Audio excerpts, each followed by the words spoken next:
So, good morning, everyone. Good afternoon. I know it's evening for some, and welcome to today's panel discussion.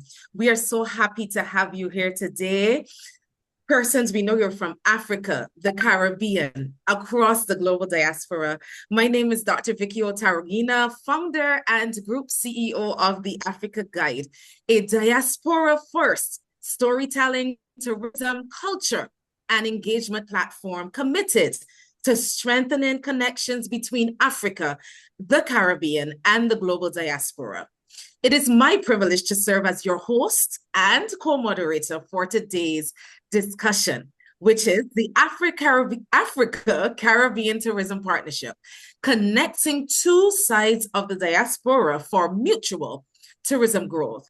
On behalf of the Africa Guide, I extend a special welcome to our keynote speaker and panelist, Dr. Kerry Hall, our distinguished panelists, Akwasi Agyeman, David Roberts, Dr. Madonna Doyle, and Charles Nkaibu, and my fellow co-moderator, Abatesi Peace. I also warmly welcome every tourism professional, policymaker, entrepreneur, cultural leader, student, media representative, and members of the diaspora joining us today. Thank you for making the decision to be part of this conversation. And our theme for today is We Share the Roots. Now let us build the route. Let us build the roots. Some of you may know it, hear it that way. Africa and the Caribbean share centuries of history, culture, identity, creativity, and resilience. Our music speaks to one another.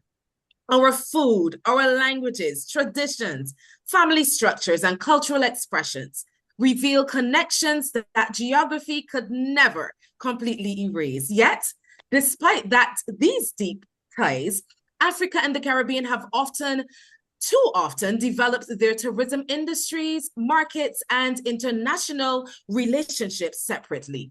We know that we are connected, but it remains unnecessarily difficult for our people to reach one another. Our shared history has not yet produced the level of shared travel, trade, investment, cultural exchange, or economic participation that should naturally flow from it. And that's why we are here today. That's why we are here today. The route between Africa and the Caribbean is no longer only an aspiration. Following its initial operation in December 2025, Air Peace then resumed service between Nigeria and Barbados in May, with another flight connecting tomorrow, June 28th. From Nigeria to Barbados. And this represents more than an aircraft traveling between two destinations.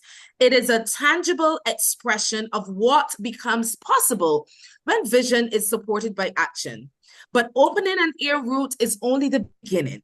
The critical question is whether we can build the market partnerships, policies, products, and experiences needed to sustain it. And that's the reason why we are here today. Today's panel is the second in the Africa Guide's 2026 Thought Leadership Series, a deliberately sequenced program of conversations building chapter by chapter the intellectual and practical architecture of an African tourism economy owned by African people and their diaspora. So today's panel brings together different but complementary perspectives. We will hear about the historical foundations of Africa-Caribbean relationship and why understanding them is essential to building an authentic tourism partnership.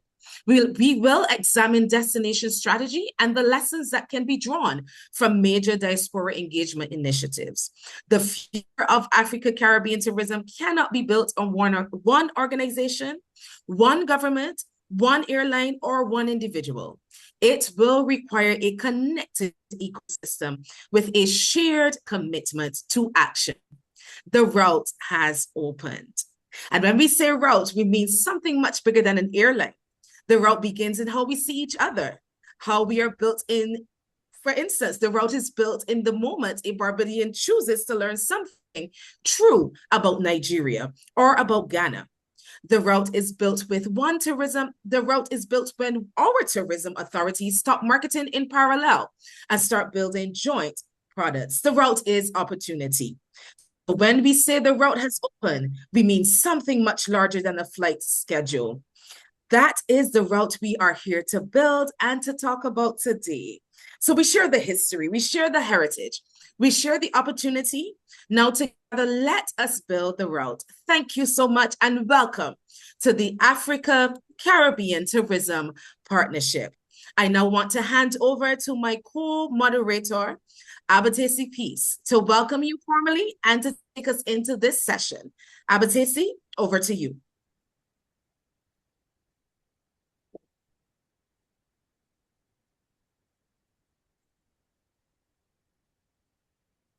Thank you. Thank you so much, Dr. Vicky. Good morning, good afternoon, and good evening to everyone joining us from across the diaspora. I am Abatespis, the Digital Innovation and Immersive Experiences Assistant at the Africa Guide, and I have the honor to co-moderating today's session alongside Dr. Vicky. A few quick housekeeping notes before we begin. Please keep your microphones muted unless you are speaking. And if you have a question for the panel, please use the Zoom chat or raise your hand. We will open the floor for audience questions and answer from 9:30 a.m.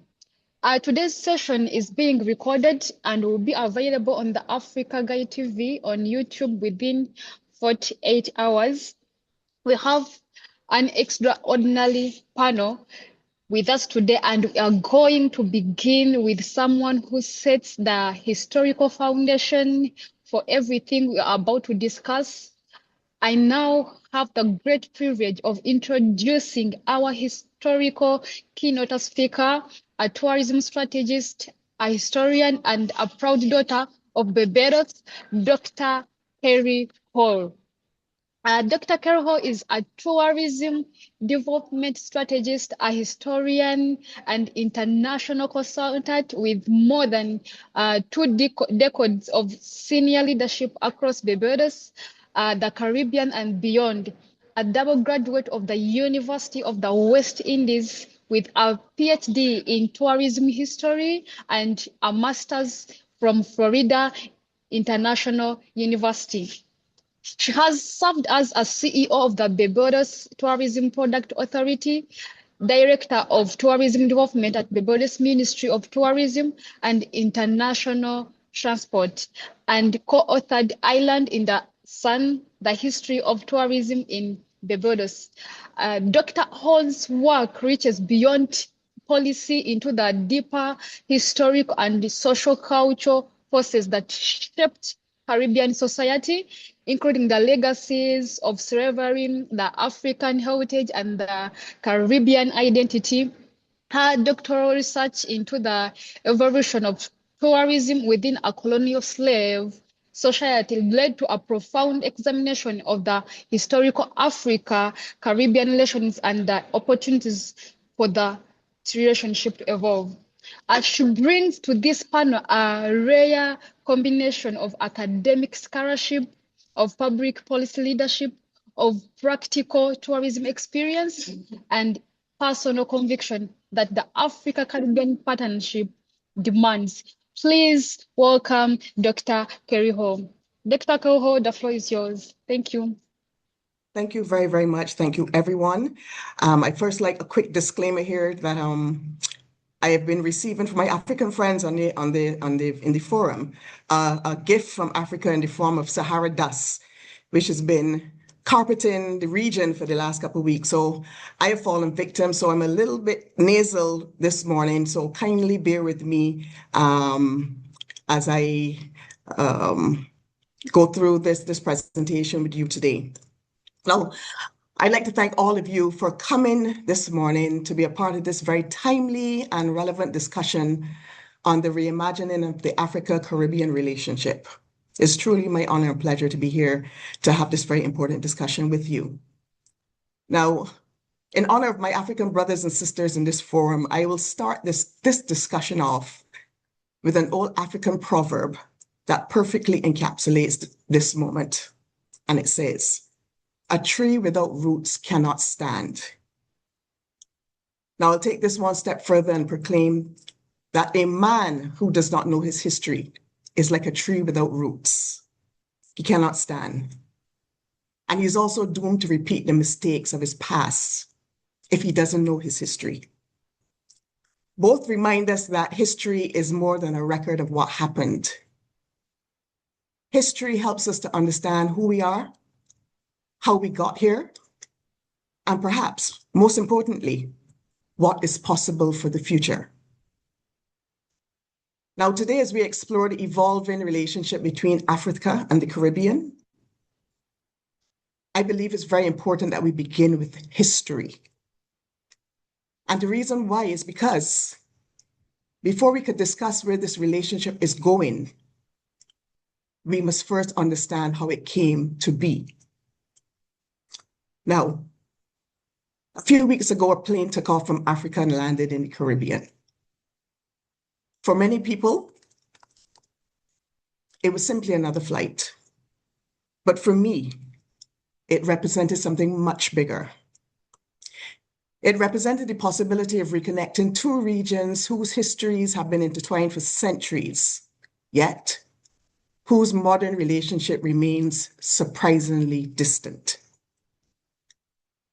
Today, for the first time in generations, the physical distance between Africa and the Caribbean has become easier to cross. Former circuitous routes transiting the global north, which mimicked traditional colonial trade routes of a bygone era, and often required restrictive visa processes and grueling multi-day itineraries, have now been reduced to a direct flight of approximately 8.5 hours. Now, this represents a historic logistical shift in how people on both sides of the Atlantic can now travel, connect, and engage with one another.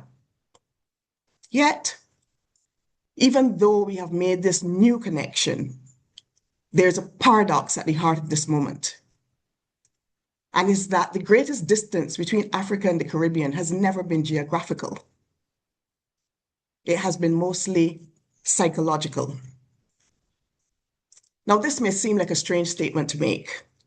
After all, Africa and the Caribbean are connected by ancestry, culture, history, and identity. Yet, despite this fact, many Caribbean people feel more familiar with London than Lagos, more comfortable with Paris than Accra, more connected to Amsterdam than Nairobi. But how did this happen? That's the million-dollar question. The answer is quite simple, though. The psychological barriers we confront today did not emerge overnight. They were built over centuries, and it happened by design. To understand the opportunity before us today, we must first understand how we got here in the first place. So let's go back to the beginning. Let's address the elephant in the room. The story begins with one of the greatest and darkest forced migrations in human history, often described as the gravest crime against humanity.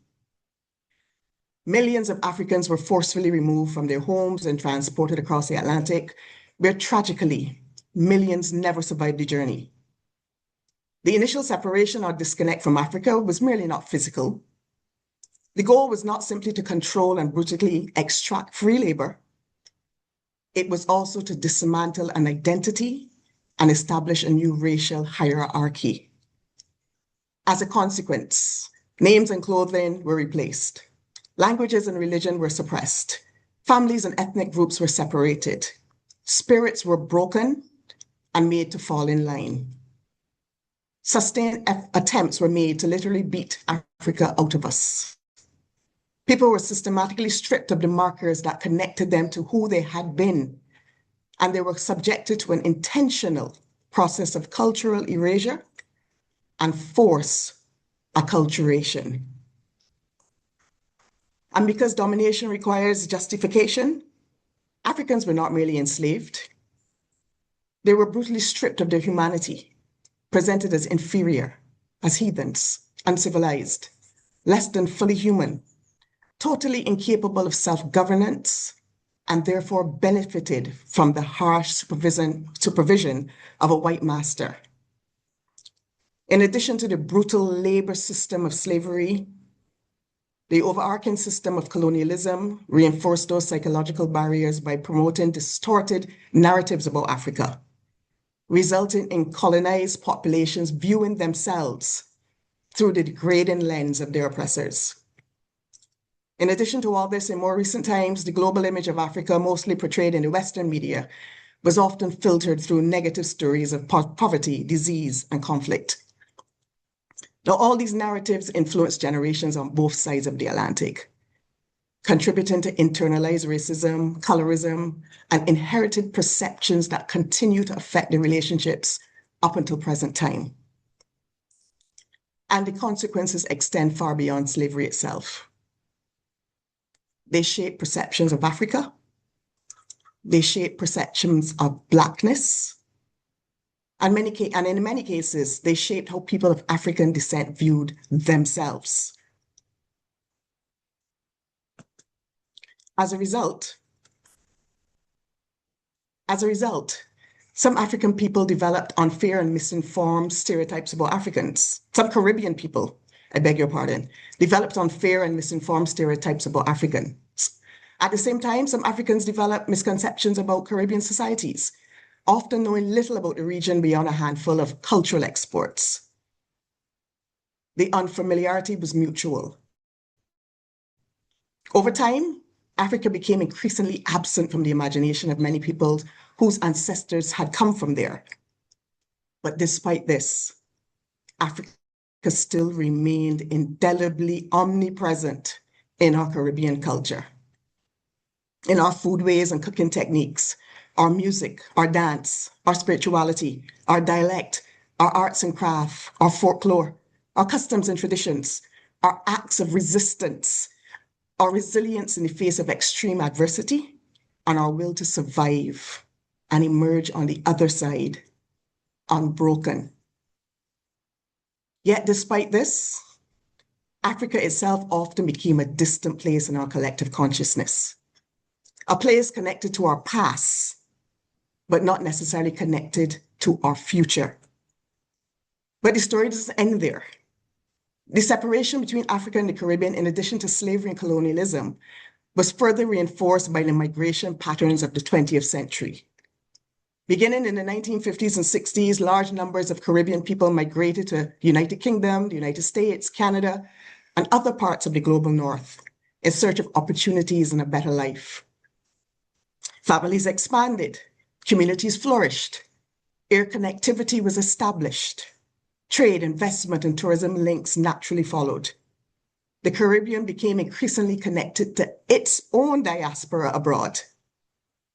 And the result was a profound irony, where the Caribbean, itself a part of the African diaspora, became increasingly tethered to its own diaspora in the global north. Now, while those relationships brought tremendous benefits, they also further reinforced the orientation of Caribbean societies towards Europe and North America. Africa remained a part of the story, but it was no longer at the center of the conversation. Now, this helps to explain another interesting phenomena. Why do African Americans often appear to have a stronger contemporary connection to Africa than many Caribbean people? The answer is not simply because they're more African. The answer once again lies in history. After emancipation and later independence, Caribbean societies with their Black majority populations and Black political leadership became deeply engaged in their own nation building. People increasingly identified themselves as Barbadian, Jamaican, Trinidadian, Guyanese, St. Lucian, and these identities became powerful sources of pride and belonging. Caribbean people were not simply rebuilding lives, they were building nations. Now, African Americans experienced a somewhat different reality. As a minority population in the US, existing in a system characterized by institutionalized racism, rampant discrimination, and limited expressions of Black governance or leadership at the highest level. This left many Blacks with intense feelings of alienation, disenfranchisement, and social exile. Many fill this void of displacement by looking to Africa as a source of historical connection, cultural affirmation, and belonging. As a result, many African Americans look to Africa to rediscover who they were, whereas Caribbean people often look to the Caribbean to rediscover who they were. Whereas Caribbean people often look to the Caribbean to redefine who they had become. Neither path was right or wrong. There were simply different historical journeys. One rooted in the search for origins, the other rooted in the construction of nationhood. Yet today, those journeys are beginning to converge. And perhaps the convergence creates an opportunity for both regions to see one another and themselves with fresh eyes. We must also recognize that unfamiliarity with each other is still alive and well, and it does not only exist in the Caribbean, it still exists in Africa as well. Just as many Caribbean people know relatively little about contemporary Africa, as there are Africans who know relatively little about contemporary Caribbean. Therefore, admittedly and unfortunately, the unfamiliarity runs in both directions. Now, this means that the challenge before us then is not simply about reconnecting the Caribbean to Africa. It's about reconnecting Africa and the Caribbean to each other. Reconnection simply cannot be a one-way journey. It requires healing, curiosity, honesty, openness, and conscious engagement from both sides of the Atlantic. And that is why we must resist the temptation to see this moment not simply through the lens of aviation. Aircraft can transport people, but they cannot create understanding or travel inspiration. Flights can create access, but they cannot create relationships. Relationship building requires an inspirational vision, education and awareness, open and honest communication, trust and mutual respect, effective planning and execution, cultural exchange, business partnerships, student exchanges, storytelling, and last and probably most importantly, sustained engagement over time, not one and done. Not that if it looks like it's not working out in the beginning, we give up. Sustained engagement and consistency. If we focus only on building transportation right now, we risk building routes without building relationships. And perhaps that is the greatest challenge before us. Not the absence of flights or agreements or even the absence of opportunity. There are plenty of those. But the presence of those psychological barriers that have been built up over generations. But the good news is something is changing. There's a paradigm shift in the air. The winds of change are blowing. A new generation is emerging. A generation growing up in a period of unprecedented transformation in the form of growing political will and cooperation, trade agreements and investment opportunities, visa waivers and pathways to dual citizenship, the rise of ancestry tourism, DNA testing, digital connectivity, the power of social media influencers, initiatives such as the Year of the Return, the Sankofa pilgrimage from Liberia to Barbados, lifestyle events like Dirty December and Afro Future, et cetera, et cetera. A lot of amazing, wonderful things are happening today that were not happening in the past. And perhaps most importantly of all of these, there is now direct access to African voices telling African stories. For the first time in generations, young people in Africa and the Caribbean can engage with one another without the traditional filters that shape previous generations. If previous generations inherited a narrative of separation, this generation has the opportunity to create a narrative of reconnection. Without a doubt, the physical bridge is being built. However, the psychological bridge is still under construction. What this means is that there's still more work to be done, and that this process of reconnection simply cannot end with symbolism.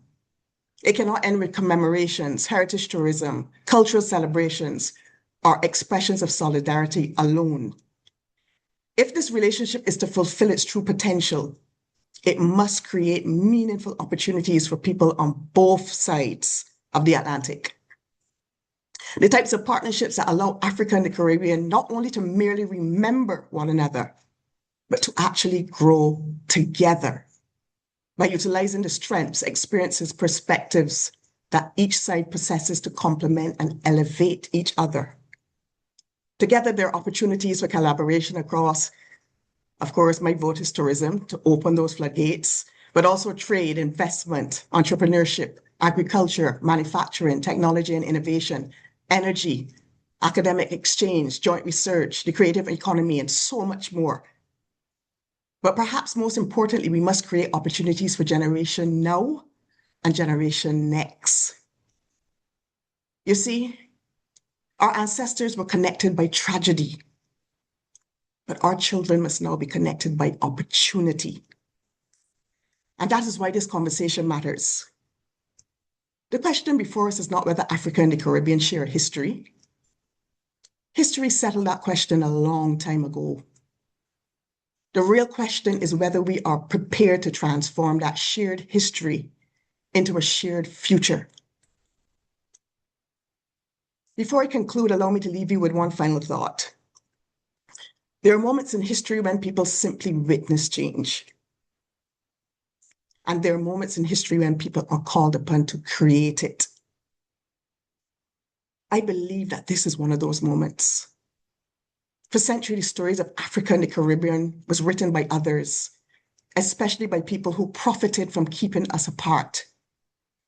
And yet, despite every effort to erase this connection, somehow it still managed to survive. Today, perhaps for the first time in modern history, we actually have an opportunity our ancestors never did. Not merely to remember one another, but to actually rediscover one another. Not merely to honor a shared past, but to strengthen our bonds and build a shared future. For centuries, systems were designed to extract value from Africa and the Caribbean. Today, we have an opportunity to build partnerships that create value for Africa and the Caribbean. The significance of this moment is not only about celebrating a new link between two regions. The true significance of this moment is that a bridge is being rebuilt between two people who were never meant to find each other again. But bridges have a purpose. They're not simply built to be admired. They're built to be crossed. The answer to what happens next has not yet been written. However, it will be written by the choices we make from this day forward. The first chapter of the Africa-Caribbean story was written for us by slave ships and empires and colonial administrations. But the next chapter can and must be written by us. This is because shared history is an inheritance, but shared destiny is a decision. For too long, we've spoken about the bridge between Africa and the Caribbean. We've celebrated it, we've imagined it, we've described it. In some instances, we've even ignored it. But the measure of our success will not be how often we speak about the bridge between Africa and the Caribbean. The true measure of our success will ultimately be whether we finally have the courage to cross it.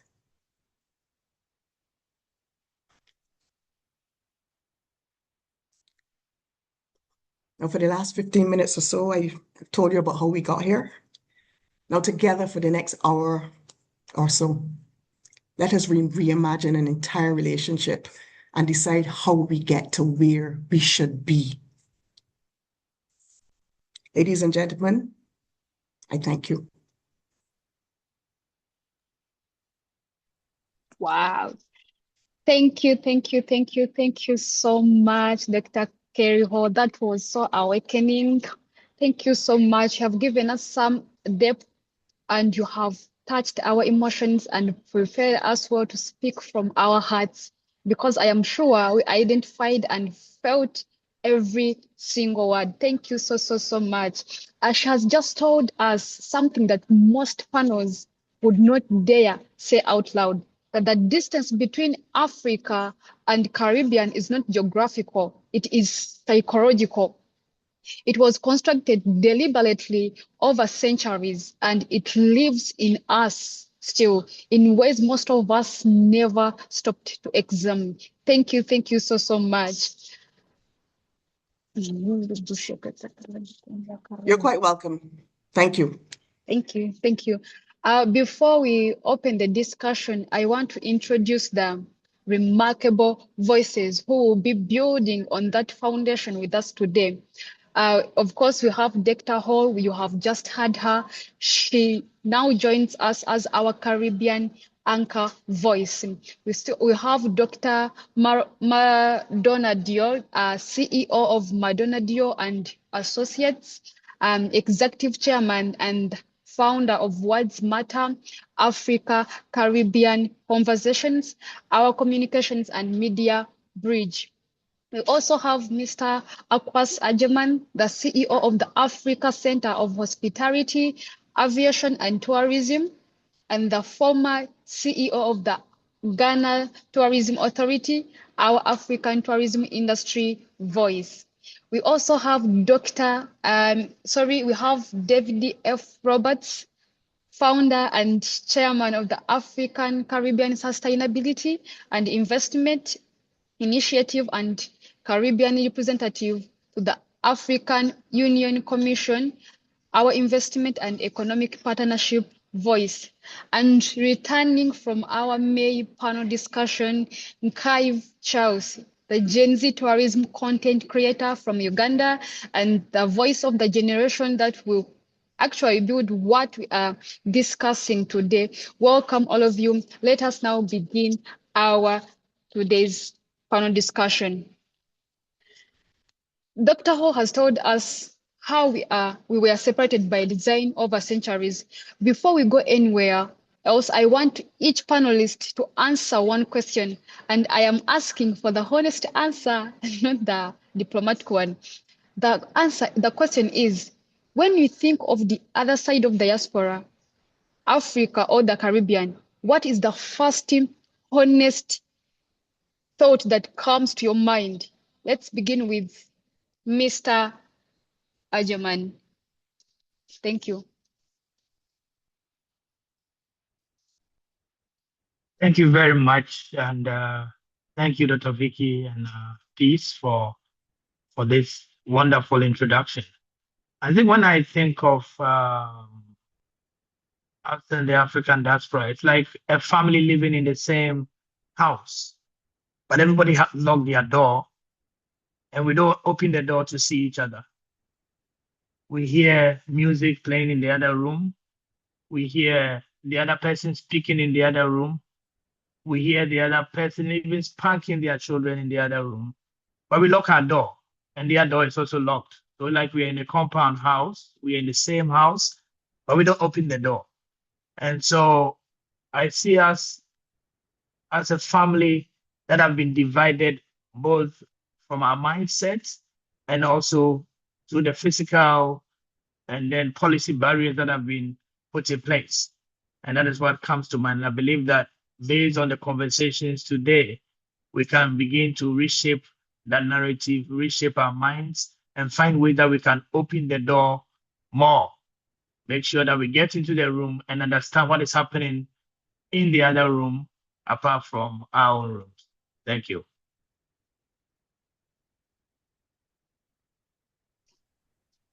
Thank you so much. Thank you so much, Mr. Agyeman. Can I now hear from Dr. Hall Kerry?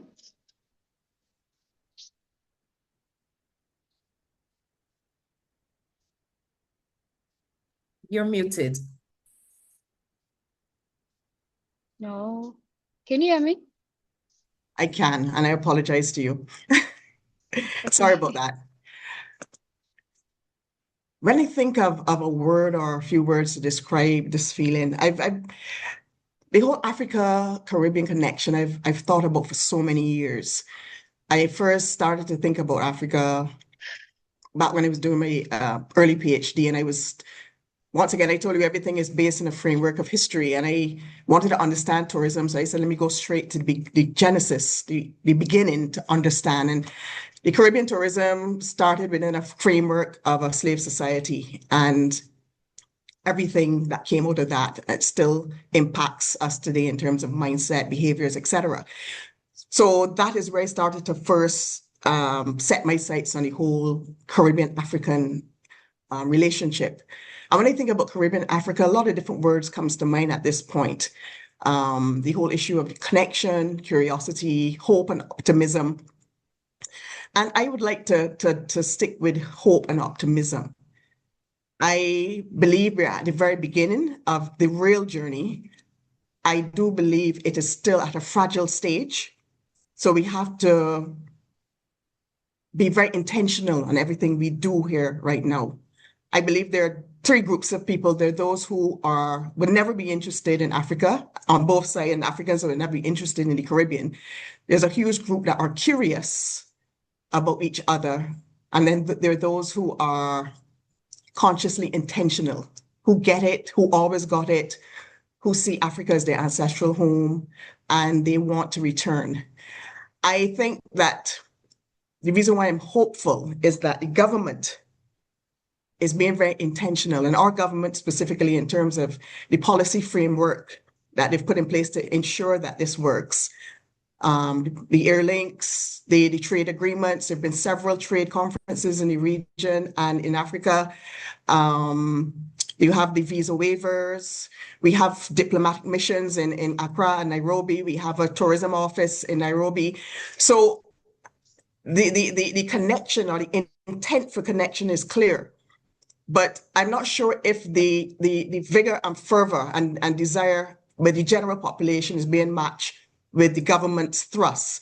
So it has to be a case where we have to bring those people along, and it's gonna take some meaningful dialogue, some work. But I do believe that things are happening, and tourism entities are working with each other behind the scenes, and we just have to put the measures in place in order to make this a reality. So I am, on one hand, cautiously optimistic, but on the other hand, I'm very hopeful and very positive about the future.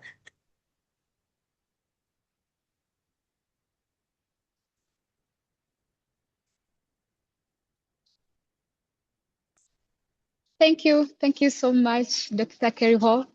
Can I now hear from Dr. Madonna? Thank you very much. And it's really a signal honor to be here on this platform. When I think the question was the first honest thought that comes to mind, I think it's more than one thought. So Dr. Hall spoke about there's something in the air. And I connect with Bob Marley when he says there's a natural mystic blowing in the wind. And from a biblical perspective, and I grew up in God, I tell people that this is what we call a Kairos moment, where the spiritual forces are aligned, the geopolitics, the culture, everything is aligned right now for what we are doing, that reconnection. So there's what that comes to mind. The second thing that comes to mind is the biblical roots of Christianity. And let me just dial back a bit. I grew up in a family in which my grandfather gave all of us African names. So personal identity with Africa was not a negative one for me and for our family.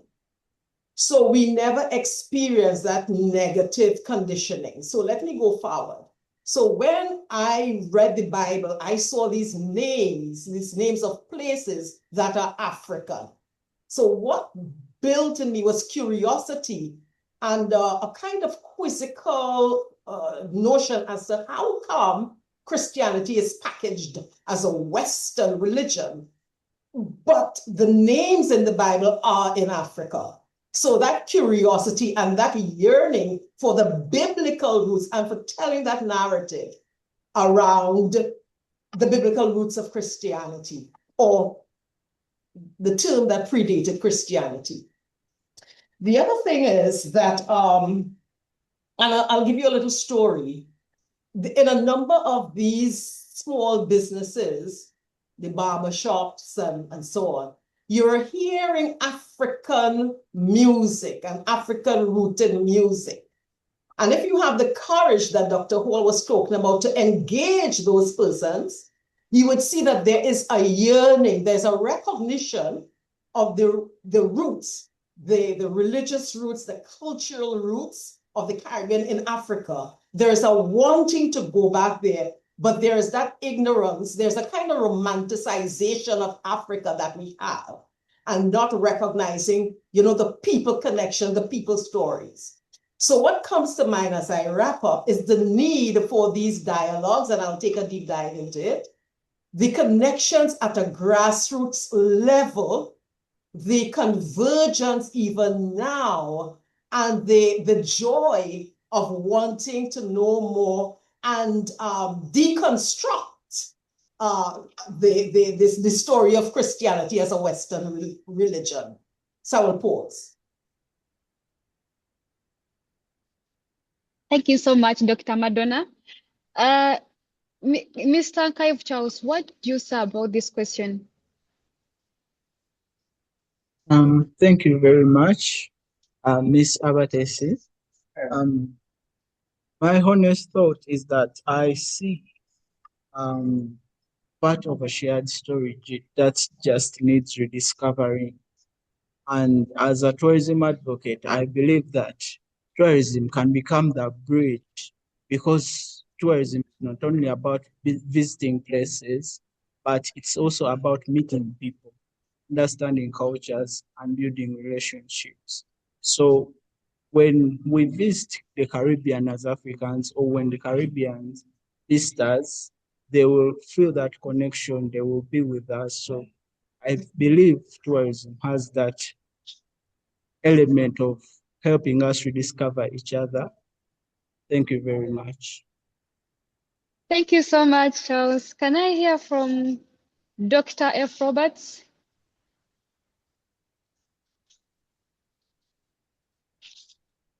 I'm muted. Look, I'm very pleased that you refer to me as a doctor, but I haven't done a PhD yet. So I'm flattered, but thank you.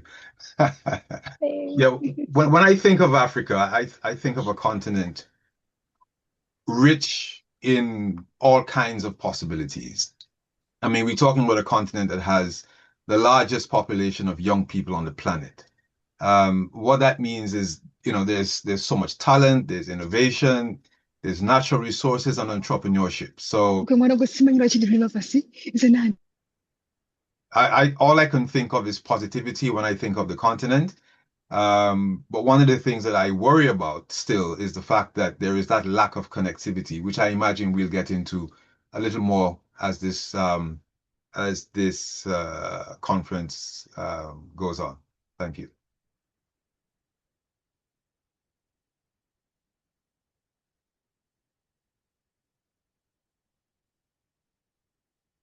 Thank you so much, everyone, for those responses. So we're just going to jump right in to the next question. I think that, and I just want to go back to hearing Dr. Hall's keynote. It just pricked my emotions. I'm so excited to have all of you here. And of course, it's a pleasure. But our next question, we're going to move right on to Dr. Madonna. So Dr. Dahl, Words Matter Africa Caribbean Conversations is built on the premise that language shapes how we see each other. So what specific words and narratives about Africa were embedded in Caribbean consciousness? And what narratives about the Caribbean were absorbed in Africa that a tourism partnership has to actively dismantle before it can succeed? Thank you, Dr. Vicky. I shared with the panel members before we started that I would make this bold, truthful statement. I have never as yet set foot in an African country. I want to say that again. I have not yet set foot in an African country. And as I mused on that, I thought of those explorers that came from these small countries in Europe, traveled down for what purpose we know: greed, money, expansion, small countries relatively. And they went all kinds of maps and they entered into a space that was more developed than theirs. So what drove them? So I'm looking now at in our context, when we speak about the words, and both Dr. Hall and I think Dr. Vicky mentioned that the media narratives that existed then and still exist now, that frame the language that we have about one another and between Africa and its diaspora. One, and we still believe in the dark continent. My goodness. and dark for us, for a lot of people, means evil and ignorant and backward. I remember doing an activity with some participants in a workshop some years ago, and I just picked out randomly spaces in Trinidad and asked them what comes to mind, the same question.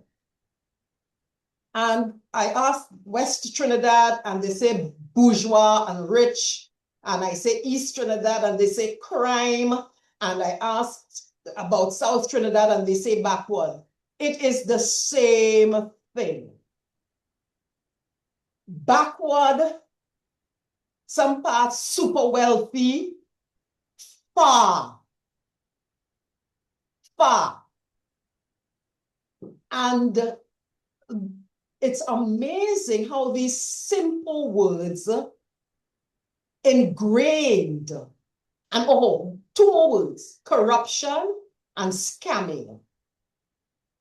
So I have this conversation with a taxi driver, and yes, he wants to hear about Africa, but those people are corrupt.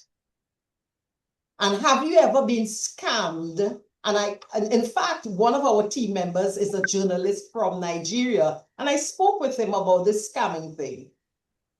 And it's amazing when you contrast to what happened in 2018 global economic meltdown that was not caused by African, but there is a treatment of all Africans as scammers and corrupt.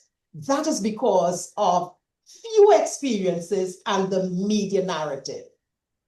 How do we begin to address these words, dark and far and corrupt and scamming, backward? Thankfully, you have YouTube. But the other side of that is that you don't know, if you don't know who is posting and so on, there's that risk. So there's need for credible people carrying the narrative. And how do you build credibility? Sustained conversations, truth, trust, transparency. Sustained engagement mediated by truth, trust, and transparency. Part of that work is quite simple, but intricate. And I'm going to ask this a bit here. Is a simple thing about our names. I'm listening at the pronunciation of names. And we need to be patient and courageous and ask Abesi, what's the correct pronunciation of your first name? And that dialogue begins to ripple outwards. right? One of our team members, she's from the Volta region in Ghana, and English is not her main language. And now I've got to take the time and find out if there's a translator that translates English into Ewe. So it takes courage, it takes curiosity, and we begin by these words that have magnified in our minds. It takes courage to ask somebody from Nigeria who you know, why do you all have this reputation as scanners? And he told me the story. Young people who don't want to work too hard, who are techie inclined and want quick money. Right? That was his. So I asked him, he's a young person, how did you escape that? He says, because I am techie literate. I love what I do and I can make money this way. So it takes courage to take deep dives into these names and these labels. And it starts with a panel like us here, like this audience here, that apart from the structured conversation, we begin to talk more about what we have in common. We need to share the ideas and the feelings and the experiences. We need these dialogues, and I call them part of some of the work that I do. It's around what we call healing conversations. And the work of healing conversations, I define as dialogues of ideas, experiences, feelings, during which we foster truth, mutual appreciation, understanding and enrichment, minimal intentional hurt, agreement, even agreeing to disagree, and ultimately love.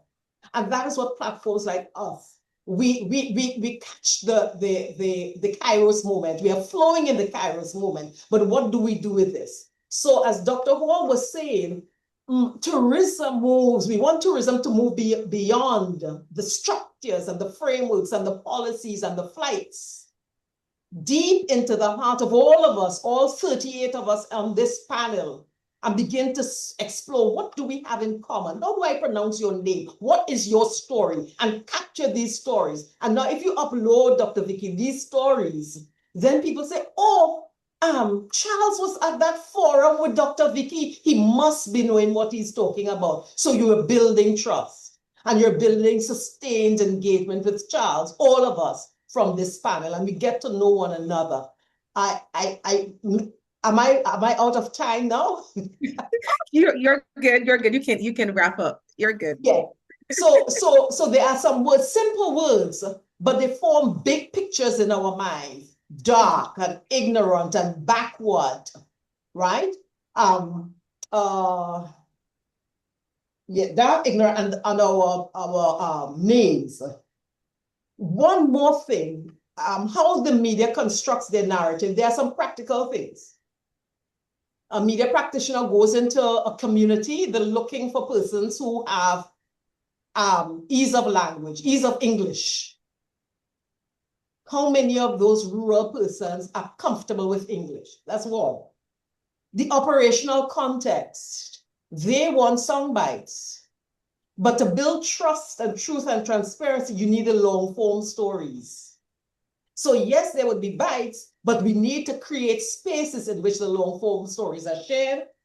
And the other thing that's important, the absence of guardrails. What do I mean by that? One of the things my Nigerian journalist was saying, okay, when I spoke about the slave story, etc., he said they don't talk about it. It's not taught in their schools. And that's another big gap that we need to look at. And that's one of the reasons why many Africans don't know about the transatlantic slavery, right? They don't know. The absence of guardrails, I mean the absence of elders. Because the young people, yes, they're into culture, they're into speed and the technology, but who shares with them the values and the stories of the previous generation? That's where we come in, to provide guardrails, right? So there may be some little videos of how you're doing your dance in a little community and so on, but we need more of that. We need the elders to frame them, to put guardrails around them, so that there's that intergenerational transfer of the values and principles. And the final thing I want to comment on is that the politics as the major power center. A lot of stories are around the politics, but there's much more that is happening than the politics. So I want to pause there and we'll continue the conversation. Thank you. Thank you. Thank you so much. And I think of course, if any of the other panelists want to add, you can always put up your hand because we have about 2 minutes that we can take another response following on from anything that Dr. Doyle would have said that would have touched you. But I identify fully if we're going to go to another level, one of the important things is that we ourselves get comfortable. My own experience is my last name as a Nigerian last name. People refuse to call my last name. They don't try. And this is something very, very simple. Something very, very simple. If we're going to go to another level, connect, have these partnerships, we have to make our own effort to connect with even the last name. In my daughter's school, they refuse to call her last name. So you have to be constantly making that, please do, because obviously it looks a little bit funny that you're calling all the other English names. But we ourselves, we have to go a little deeper and really make that effort.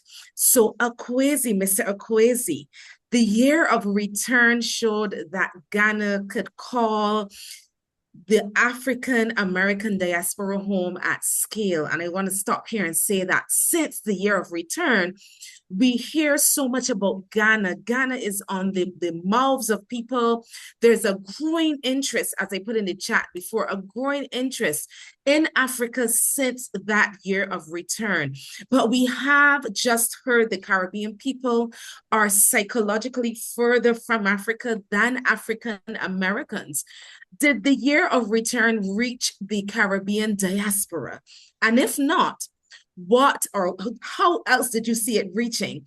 And if not, what would a campaign designed specifically for them need to do differently? The floor is yours, Mr. Akwasi. Thank you very much once again. I would say that your return reached the Caribbean symbolically.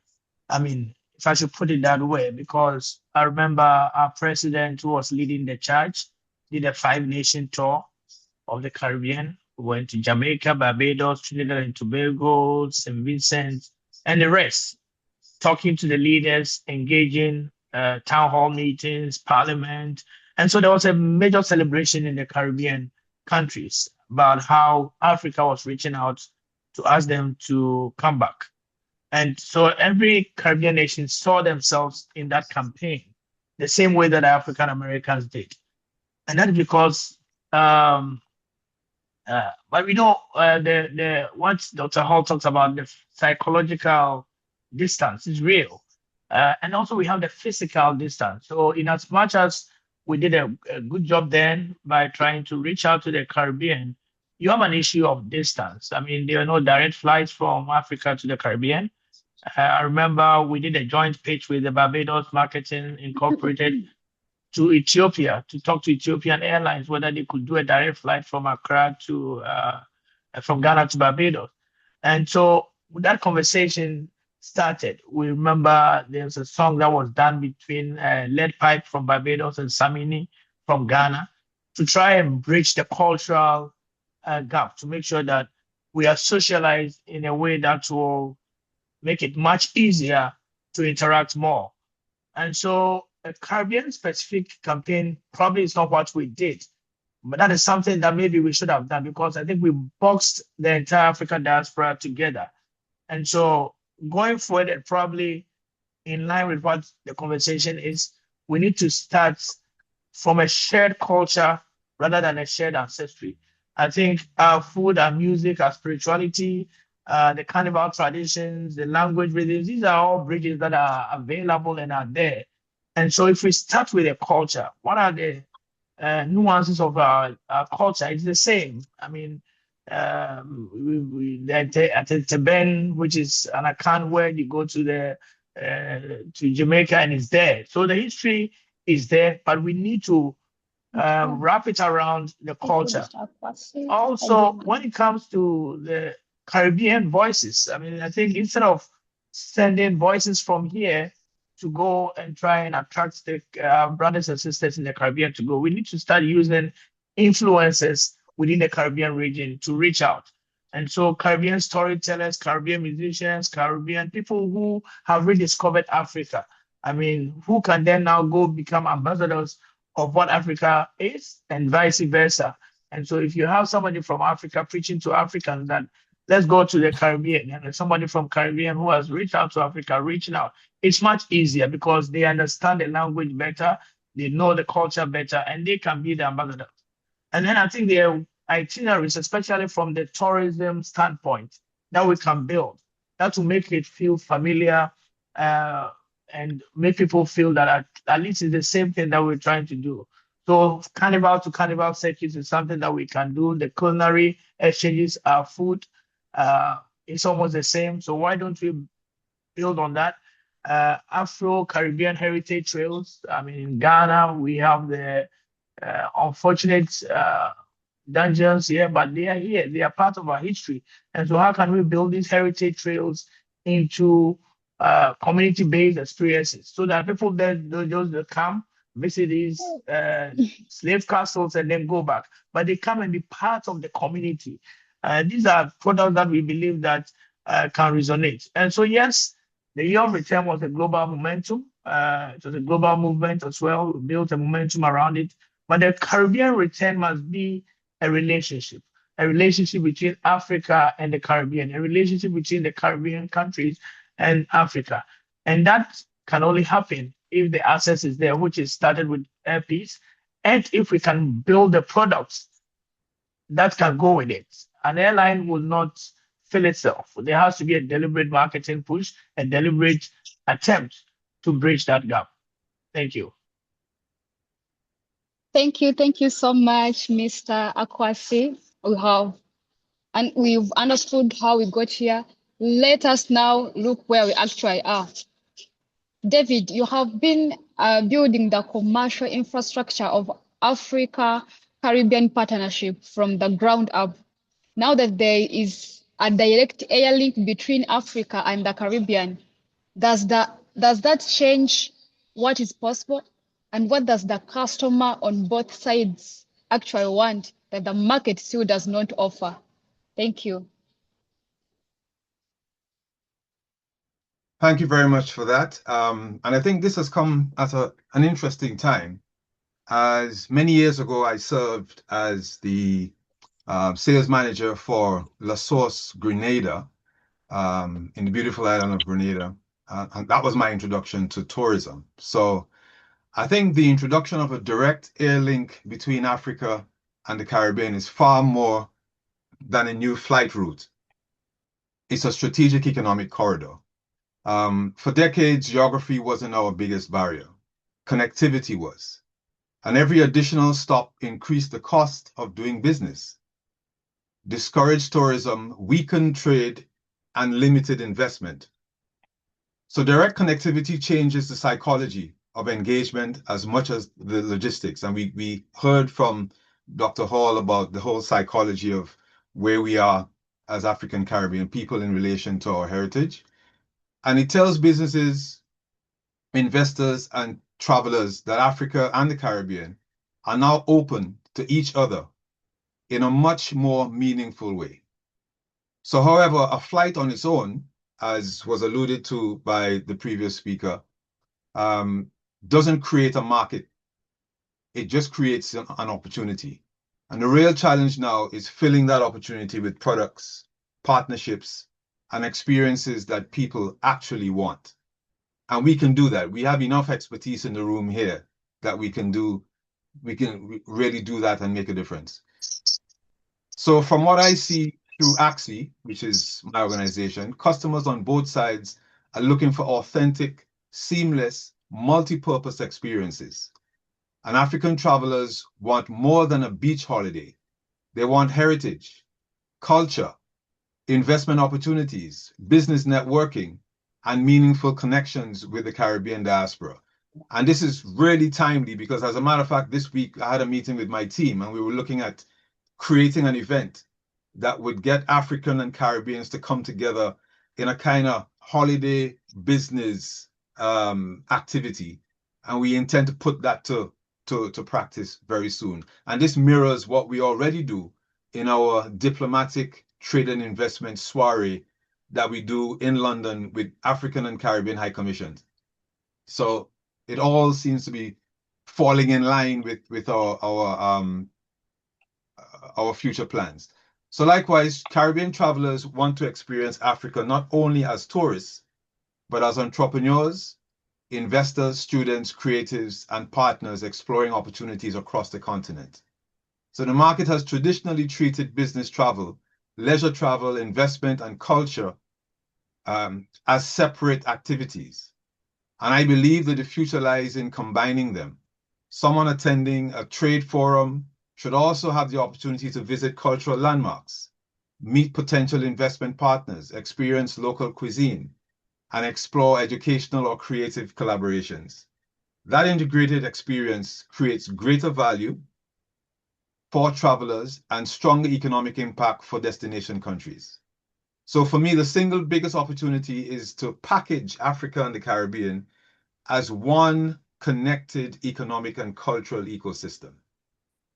That means governments working with airlines, tourism authorities, chambers of commerce, investors, and the private sector to develop investment-ready tourism products, improve visa facilitation. That we know visas have always been an issue between Africa and the Caribbean, strengthen air connectivity, and create year-round programs that encourage people to travel, trade, invest, and collaborate.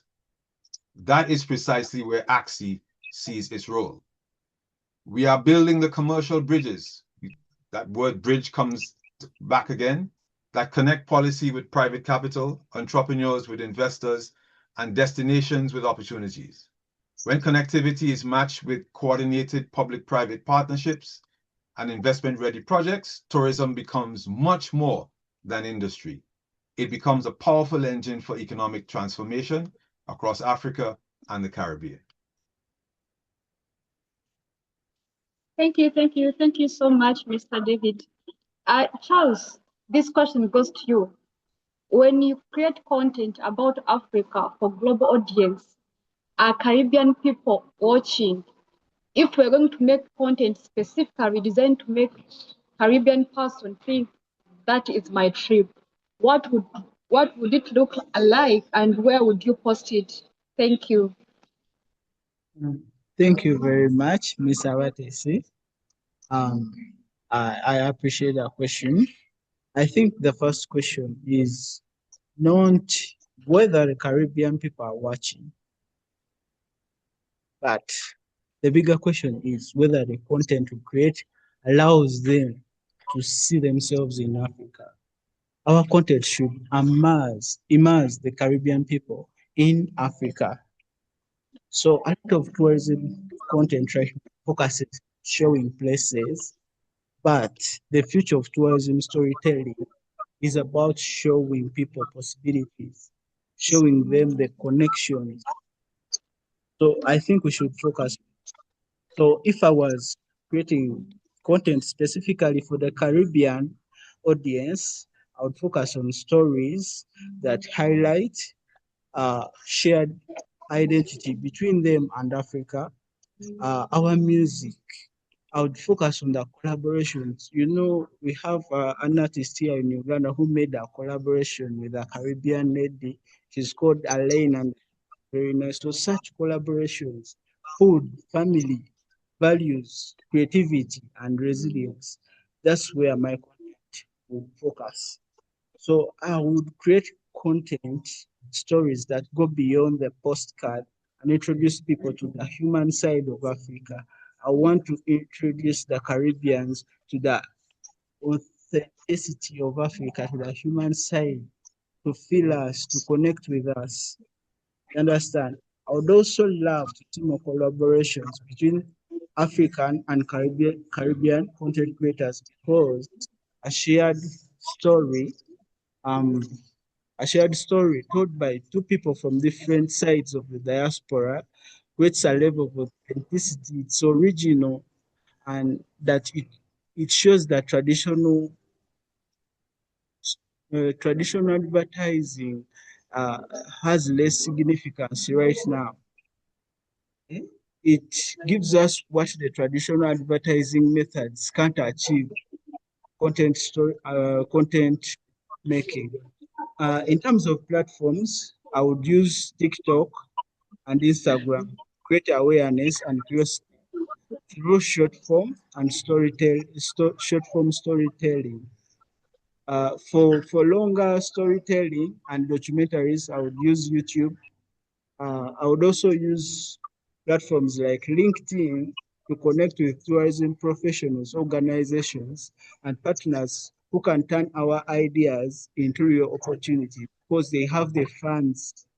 But right now, as a student, I don't have the funds, but since these professionals can support these ideas into real opportunity, that would be a good platform to use. Also, ultimately, the goal is not just to make someone say, "Oh, Africa looks beautiful," but my goal is to make someone feel connected to this place, and I want to experience it myself.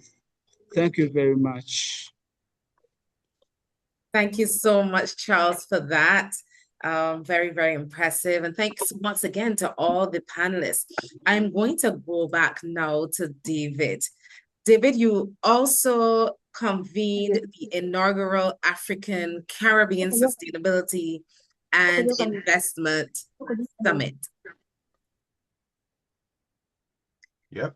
At the House of Lords, and have presented USD 130 million in deal flow across energy, tourism, logistics, and digital infrastructure. So what would it take to ring-fence a meaningful portion of that investment, specifically for tourism and hospitality, specifically for the tourism and the hospitality corridor between Africa and the Caribbean? We want to hear a little bit about that. Right. I'm not muted. All right, fantastic. Great. Well, thank you for that that introduction. And yes, it was a very difficult task getting this concept past the House of Lords in 2024. But yes, we managed to do that, and it was all symbolic. The whole reason for choosing the House of Lords to do this was all symbolic because, you know, we need a lot of these African Caribbean initiatives being passed through the corridors of power, I believe, in the UK, so that they don't think that we have succumbed to their marginalization. We are who we are, and we have a lot to give. So I believe that tourism is one of the most underutilized pillars of the African Caribbean partnership, because we have traditionally viewed it as an industry rather than an economic ecosystem. So tourism is not just about hotels and beaches. It is about investment, aviation, culture, heritage, the creative industries, agriculture, education, technology, healthcare, and people-to-people connections. Pretty much what we're doing here now today. So when you connect those sectors, tourism becomes a catalyst for trade, entrepreneurship, and sustainable development. If there is one thing that would unlock this opportunity faster than anything else, it is the creation of structured PPP, or public-private partnerships, that bring governments, airlines, investors, tourism authorities, and the private sector around the same table with bankable projects and clear investment pathways. So we don't need more conversations. I mean, you know, no disrespect to what we're doing here, because we have to do this to get to the solution. But we need investable projects, better connectivity, and the political will to remove the barriers that prevent Africans and Caribbeans from doing business and traveling with one another. That is happening now. Air Peace has taken the plunge. They're moving between Accra and Barbados. They did something last year that was, you know, well celebrated with Ghana again, you know. So through AXI, our role is to create that bridge. We convene governments, mobilize private capital, connect entrepreneurs with investors, and build trusted relationships that transform policy into projects and projects into measurable economic impact. That is how we build a truly sustainable Africa-Caribbean economic corridor. Thank you. Thank you. Thank you so much for that, David. Is there any one of the other panelists that would want to add at this time? You're free to before we move on to our next question for Dr. Hall. Okay, wonderful. So Dr. Hall, there is a real and understandable concern in some Caribbean communities about the difference between welcoming African tourists and managing unintended migration pressures. And of course, that's all around the world. But how do we have that conversation honestly without it becoming an excuse not to open the doors?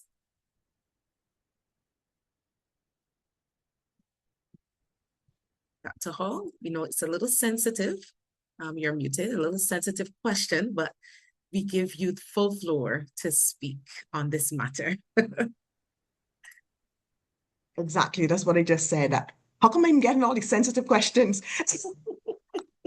The sensitive keynote address and all the sensitive hot button topic question. Oh God. Yeah, this is as I had alluded to earlier, this is a delicate process here where we're fighting against preconceived notions and psychological barriers. And it's been quite evident in the last couple of weeks since the flight started, and there have been a few glitches, and the call-in programs have been a little bit lit up with this topic of the moment. And I'll be completely honest, because I believe in, sometimes it gets me in trouble, but I am someone who feels if we don't go straight in with precision, cruise missile-like precision, to deal with the issue at hand and be completely open and honest, like I tried to be today in the keynote address, we will never solve the problems. We will always be burying our heads in the sand, you know, practicing avoidance, and we will never find a solution because we avoid going in to the root cause of the issue. When this flight was first coming, I had a secret anxiety that I hope things don't transpire that will so-called confirm some people's preconceived notions about what the flight meant. And in some cases, some of my fears were slightly realized, and the conversation then ensued. But I think the first thing we have to do is separate tourism, migration, and citizenship, because they're not really the same conversation. And governments have a responsibility to manage immigration and citizenship policies responsibly, and citizens have the right to ask questions about how these policies are developed and implemented, right? Those are legitimate public policy discussions that need to be had. But I think we should be careful not to allow concerns about migration to become barriers to tourism, business, cultural exchange, and partnerships. You see, as a tourism professional, I've learned that people often fear what they do not know. And that's true of most cultures and most countries. That's just a reality, a truism. It is true of destinations, it is true of cultures, and sometimes it is true of one another. But I believe that this conversation also challenges us to examine some of our own assumptions. And we have to be willing to ask why certain movements of people feel familiar and comfortable, while others generate greater anxiety. And ultimately, strong partnerships require both good policy and public trust. So I believe the governments will have to manage these legitimate concerns responsibly, and citizens must also remain open to opportunities that create greater engagement can create. And I think if we get this balance right, we can protect our interests without closing ourselves off to one another. So like I said before, and this plays right into what I would have said, where the greatest distance between Africa and the Caribbean has never been geographical, it's been psychological. And this is one of the places we still have some psychological work to do. But I believe that meaningful dialogue remains one of the most powerful tools for building understanding and advancing shared interests. So where this is an issue, it's the government's role to be on top of this situation, but it's also, and some people have legitimate concerns, and you find that the whole issue of migration is a global phenomena from anywhere. You find it in the States, you find it in Africa, you find it all over, especially when citizens are concerned and social services are already strained. So it may be that, it may be some psychological misconceptions based on who the migrants may be, but it's time to have an honest discussion as we reach the crossroads and the turning point of our relationship with Africa. Like I said, I don't believe we could go past this point unless we fully ventilate and go there and ask the hard questions and have the uncomfortable conversations. Otherwise, 10 years from now, 20, 100, we will be in the same place that we are today. So yes, I agree that airline is coming. You can't stop or prevent anybody. You don't know who's booking a ticket. But at the same time, at some point, if you detect certain patterns, I believe the powers that be will move to correct the ship and restore order to the situation. I truly believe that. Thank you. Thank you. Thank you so much for that response. So we move now right on to a little deeper discussion on building the partnership. So we know how we got here. We know where we are. Now comes that most important part, where we go from here and how we get there together. So this next question is for Akwasi, and you can tell me if I'm pronouncing it. As we talk about names, please tell me if I'm pronouncing your name correctly. But Akwasi, what would a formal Africa-Caribbean joint tourism marketing agreement actually require to exist structurally, politically, and commercially, sorry, and who makes the first call? Yeah. So the name is Akwasi Agyeman. I mean, I think you got it right. It's okay. So first off, there have been some conversations around joint marketing efforts. I mean, most countries are doing that. I know Ghana and Barbados have been at it for some time. There have been inroads. I mean, Ghana has appointed special envoy for the Caribbean, who is trying to get some of these marketing partnerships in place. And so that is the beginning. And I think just before I even go into the structural requirements, we need to look at why the people are not moving the way they ought to. There's a familiarity bit. Africa is not familiar to a lot of people in the Caribbean. They've heard about it, but we don't have any specific marketing campaigns running in the Caribbean. And so when they turn on TV, they will see Visit Miami on their screens, Visit London, Visit Toronto, and all that. And so that's what they are familiar with. And so we need to think of marketing more in terms of how do we approach that from both a Caribbean standpoint and also from an African standpoint. And then also the value that we place on some of these conversations. What is the value of people coming into Africa or the other vice versa? So the perception of value has to be high. We need to make people understand that visiting Africa must be an aspirational journey for you and not just an expensive journey. So what are the things? We need to fix those perceptions. We need to look at the price points that will make it affordable for a tourist wanting to travel to look at Africa as a destination. Other than that, there are options. The option of Miami, the option of Toronto, which is probably 2-3 hours away from most Caribbean destinations. So we need to look at the familiarity question and also the value question.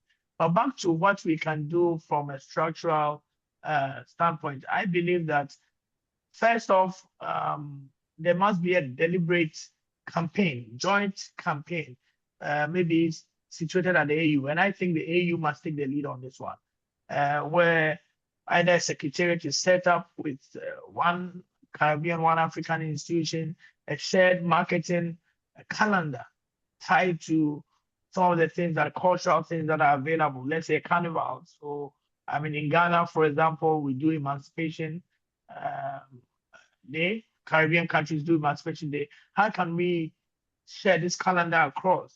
I mean, when we're doing the Afrocheles, the Reggae months, and things like that, we need a shared annual marketing calendar between Africa and the Caribbean, and that has to be owned by a secretariat that I believe that the African Union must create. And then the visa facilitation, I think that we've done well with that. Now there are visa-free arrangements from most African countries to the Caribbean, but that comes with some funding. Who is going to provide the marketing funding?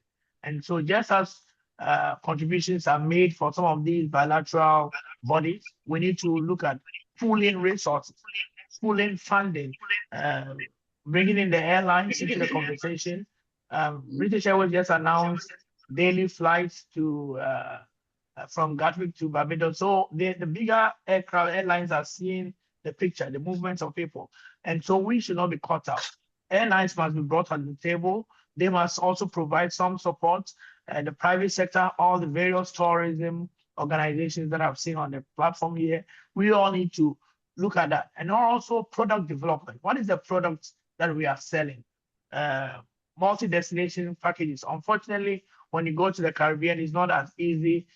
You can't drive, so you have to hop onto other flights. I mean, from one island to the other. But in Africa, for example, if you invite people to come from Jamaica, from Ghana, you can drive to Nigeria, you can drive to Togo, to Benin, to Ivory Coast.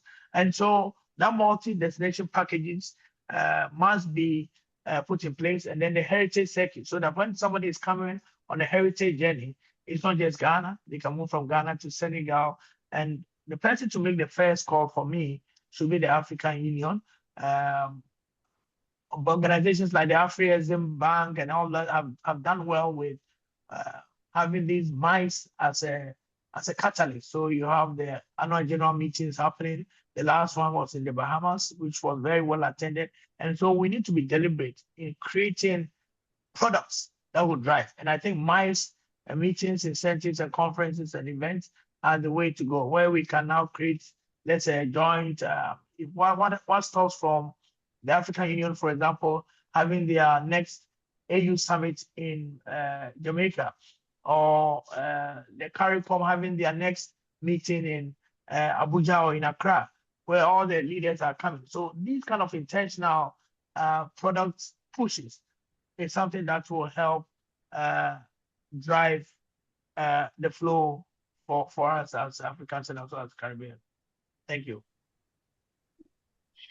Thank you so much, Mr. Akwasi. Dr. Madonna, if the Africa Guide and Words Matter were to launch a joint Africa Caribbean tourism campaign, what is that one story that company must tell that has never been told before? Not a product story, but a people story. Thank you so much. May I jump in here, please? Thank you very much for the question. Yeah, I liked Ms. Agyeman's points just now, and I think basically a joint marketing would help. I think that Barbados, for instance, we could attend, the tourist authorities here could attend the Aquaba tourism meeting in West Africa. I think it's either Lagos or Accra, I can't remember. Just as we routinely go to ITB and London, and that will help expose the island a bit more, and the other islands could do the same thing. I'm looking at a joint marketing with the Gambia, for instance, or Senegal, where we don't have problems getting flights out of London to Barbados. And similar with the Gambia, they have flights, about 40 to 50% of their tourists come from the UK. And I was thinking, if we can have a marketing program which we will say, visit Barbados and get a taste of the smiling coast of Africa, or the reverse. So you spend a week in the Gambia and a week in Barbados, and it's another flight out of London, out of England actually, to Barbados, but via Africa. And I think given the fact that neither country has problems getting flights full, or filled actually, out of the points of origin, we shouldn't have the worry that some of us have had with Air Pete's flight out of Lagos. And so you have your connection on what I call the northern route into Africa. And out of there, you can have feeder flights into the west of West Africa, for instance, either with AWA, Air Peace, or ASCAI, or whichever airline. So that's what I've been thinking, what I've been looking at. I don't know what you all may think about that. Okay, thank you so much for that, Mr. Basil. Definitely, that sounds like a very interesting. It gives both sides of the diaspora, both sides of the continent, the ability to be able to connect and to be able to do so immersively. I'm not sure if any of you want to add, but I'm going to let Madonna speak in terms of the question that was posed to her. How can the Africa Guide and Africa Words Matter Africa Caribbean conversation? Of course, what Basil has shared, you can also have your own opinion on that as well. Thank you so much. Thank you, Vicky. You're welcome. I will jump off from a conversation we had with one of our friends in the Cameroon. And she indicated that there's a church that they wish to rebuild that was built there centuries ago by a Jamaican pastor, I think. And you have these disparate stories. That's one story that we would want to tell, to amplify. There's another story coming out of Nigeria. I've been having these conversations with bishops and stuff in Nigeria. And he spoke about so many more ports. We know the port in Ghana, but he says he wants to see those like spiritual pilgrimages around the number of ports, slave ports in Nigeria. And then there's a third story emerging from the Volta region in Ghana that our person on the ground has been sharing. She's into fashion and manufacturing of garments and so on. And she was saying she would love for us to come over and see what is going on there.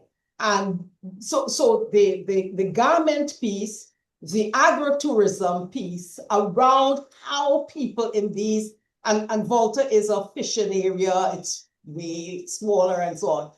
And perhaps a part that is not explored. And she is inviting us to come over and see her small operation. And she wants to connect with her family, she calls us, in the Caribbean. And there's one more story, and I'm giving you a lot of stuff here, from Uganda, which they call the Palm of Africa. And these young people says, we want to see how you all worship. And we want training in business. And we want to do business with the young people in the Caribbeans. They don't say Caribbean, they say Caribbeans. And because we have people who train into entrepreneurship, we have begun to fashion something to support. So at the ground level, there are these opportunities and stories. Uganda, they boast, of course, that's the source of the Nile. And her passion is, can you come and help teach the young people how to do business? And she was speaking about young people in church, very, very passionate in church, but they need now business opportunities. And so worship and business she spoke about. In Volta, business, come and see what we're doing in respect of fashion and creating these fabrics and so on. In Nigeria, come, I need you all to see these other slave ports, slave castles and so on. And in the Cameroon, listen, there's a church that was built by a Caribbean bishop. We want to rebuild it and keep it as a permanent record of the link between the Caribbean and Cameroon. Those are some opportunities. Those are some stories. And from that, and I like the multiple destination model that we were talking about. And do not underestimate the church. There are millions and millions of people in these congregations in the Caribbean, in the diaspora, on the continent. And just behind the scene, they connect. There are mission trips going on. And that's a huge market that perhaps we underestimate. I will pause right there. Thank you. Thank you so much. Apatisi, I hand over to you. Thank you. Thank you so much, Dr. Madonna. That was really good. This is the open question to all panelists. Dr. Hall spoke about backward and forward linkages, agriculture, the manufacturing, cultural industries, the technology.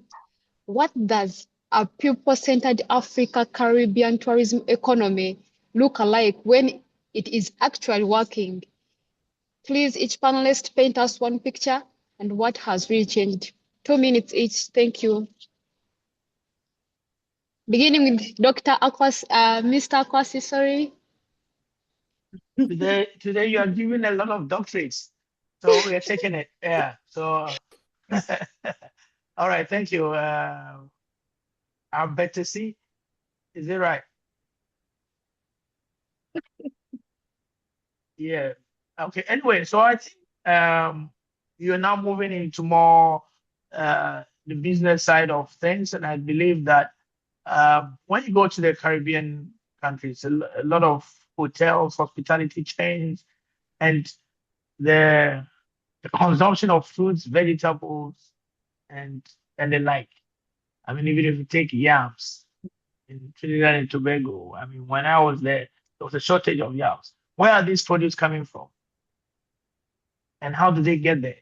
And so when we talk about connectivity, we're not just even talking about just human traffic, but cargo as well, and the things that can be moved to support the hospitality industry. I mean, all the bananas, all the pineapples and the oranges that are being eaten every morning in all these resorts, if they were coming from Africa, that's one of the ways that we can even strengthen the bridge. And if you take Ghana, for example, from Tamale, which is further north, probably the flight to any of the Caribbean countries will be about 5 hours. And so I think that has to come on the back of how do we open the gateway to make sure that there is that alignment of business, alignment on working together to make sure that the economies of Africa and the Caribbean benefit. And so for me, once people go in, I mean, tourism is always the first step. You go in, you see the opportunities, and the business follows. And so that is the way to go. Once you go in there, you see, okay, these are the opportunities for agri-produce. These are the opportunities for even SMEs, fashion. Last time I was in Jamaica, I was at the Governor's Yard in Trenchtown. And right behind that, this is Bob Marley's yard. They were playing Stonebwoy from Ghana. I was like, what song is that? And the guy said, oh, that's from your country, Stonebwoy. I was amazed. So how do we bridge that connectivity? I mean, music is one, fashion is the other. And all these things are cultural elements of tourism that we can use to bridge and rebuild the trust among Africans and the Caribbean nations. Thank you.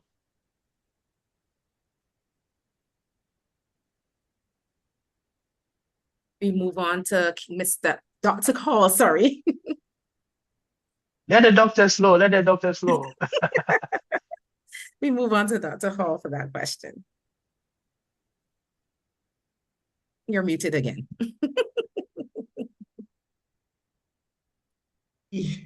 Thank you so much. I said I would gladly give my doctorate to Akwasi. Akwasi is a dear old friend. He actually took me and the entire delegation from Barbados to the last baths and the Cape Coast Castle, a life-changing experience. So what he was talking about earlier in terms of sitting down and coming up with joint collaborations of music and all the other things with Barbados, that was back in 2020. And we rolled a beautiful wicket. I don't know how many people in Africa know about the game of cricket. I know a few African countries play it, but it was so amazing because when we got home in February 2020, like about 4 days after that, the whole world shut down with COVID. We barely made it back. And that upended the wonderful Akwasi, I think you would agree with me. The conversations Yes, were yes. life-changing. I remember sitting with Petra Roach, you and Petra. myself, and you know, wherever we could find a table, and we were just strategizing, and the possibilities were endless. Yeah. And we laid such a phenomenal foundation, and then everything flatlined. COVID came, and I do not know if we ever came back. You barely made it back. You barely made it Barely back. made it back. Otherwise, I would have stayed. I knew friends who were stuck in Africa for like 3 months that we left there at the hotel. And you came to Barbados to continue those discussions, right? And to meet with our policymakers. I don't know if it's happened since. I hope that we were able to reconnect. I'm no longer in government, but I hope that there was a reconnection there. But some of my most cherished moments were with you in Ghana, in Accra, Akwasi, and I just want to, I'm happy I have the opportunity to say this to you today. Thank you very much. Thank you. Yes, yes, amazing man he is. The issue on the linkages, that has always been one of my favorite topics in tourism, because everything I've ever done in the industry with respect to policy development, creating the necessary policy frameworks, were to benefit the people of my country, if not the Caribbean. I believe if the people are not benefiting from tourism, why are we doing this? I understand that I remember when I went and I was the CEO of the Barbados Tourism Product Authority. The same week I took up the job, they had this consultant there, Mr. Christopher Koo from Singapore. And he gave one of the most amazing sessions I've ever been to in my life in tourism. And it was one thing he said that jumped out at me when in the beginning. He said, tourism is not about the tourists. Tourism is about bringing benefits to a nation. So therefore, if that's your starting point, you work backwards from there and you will get it right. And I see that I was in one of the Middle Eastern countries in Abu Dhabi a couple of months ago, and everything they do, public value is at the epicenter of the structure, the policy framework, the processes, the programs. And once you know that the people and the benefits go to a nation and its people, half the job is done. So with respect to tourism, and respect to the linkages, is always about stemming the economic leakage from tourism and strengthening the intersectoral linkages to make sure more of that foreign exchange remains at home. And I believe Africa could learn a lot from the Caribbean, a lot of good. The Caribbean is one of the most mature tourism destinations in the world. It's the #1 warm weather destination or region. And we have gotten a lot of things right over the years.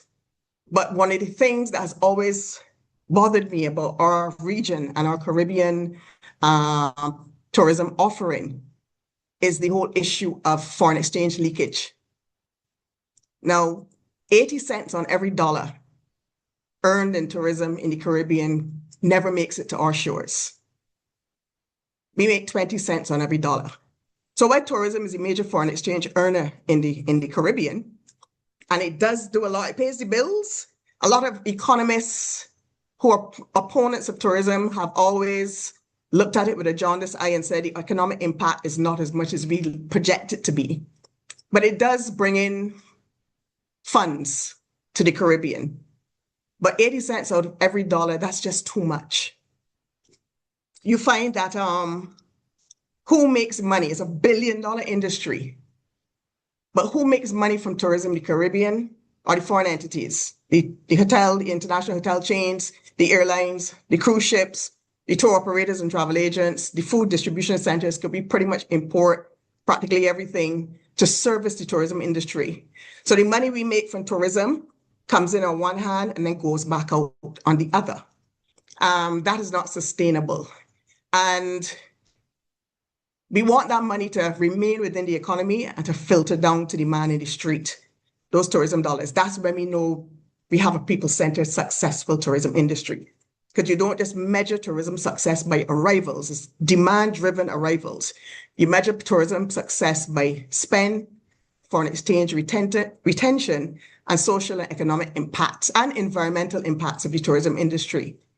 So what I would like Africa to do, as I said in our last session, sometimes you might think you're getting to the dance late, but sometimes there's a benefit to getting to the dance late because you get a chance to survey your surroundings. You get a chance to look at all the different models, the global models, are able to cherry pick what is working and what is right, what is relevant to Africa, and also to circumvent the obstacles or the challenges that have shown presenting themselves to other destinations. So to me, people-centered African Caribbean tourism economy looks like ordinary people benefiting from the relationship. It doesn't mean tourism is simply moving people across the Atlantic, but the actual people at home are benefiting. It's creating opportunities for entrepreneurs, artists, farmers, students, researchers, and small businesses. And as I said, creating those intersectoral linkages and reducing or stemming the leakage. Now, the good news with the Caribbean, and I think Africa is arriving at the right time, is the Caribbean is realizing and seeing this as an issue. And there moves afoot now to retain a lot more of that wealth within the region. So they formed a tourism supply chain initiative where they're going to be focusing on retention of foreign exchange, strengthening linkages, and all the other things that would redound to the benefit of not only the economy, but also to the society. So I think that what Africa needs to do is to own the supply chain. And the interesting thing about Africa is the second biggest continent in the world. Africa is the most resource-rich continent in the world. So unlike the Caribbean, which is still one of the most heavily indebted countries in the world, and Africa in certain cases is also heavily indebted, I do not know how Africa could work around this. I see some of the countries already started this process of finding a way to nationalize these resources and these rich minerals and precious minerals and using that money to put towards the ownership of the tourism industry, where Africa could own airlines. I know it does already in some cases, cruise ships. I see cruise ships circumventing the coast of Africa. Maybe you want to get into cruise ships. Owning your distribution channels. Definitely your food. Unlike the Caribbean, which has limited land mass, Africa is vast. You could provide food through your agricultural sector and provide work for your farmers. Climate smart agriculture, agro-processing, et cetera, et cetera. You could provide food for not just the entire African tourism sector and beyond, but also provide food for the Caribbean. I think I heard Akwasi talk about that just now, right? So that we would not have to be necessarily dependent on the global north for our food. You could be also a source of food for the Caribbean. Now, I know by 2035, 500 million young people are going to enter the workforce in Africa. And Africa has to look at providing between 12 and 15 million jobs a year. And right now there's a job deficit. I think they're providing about 3 million.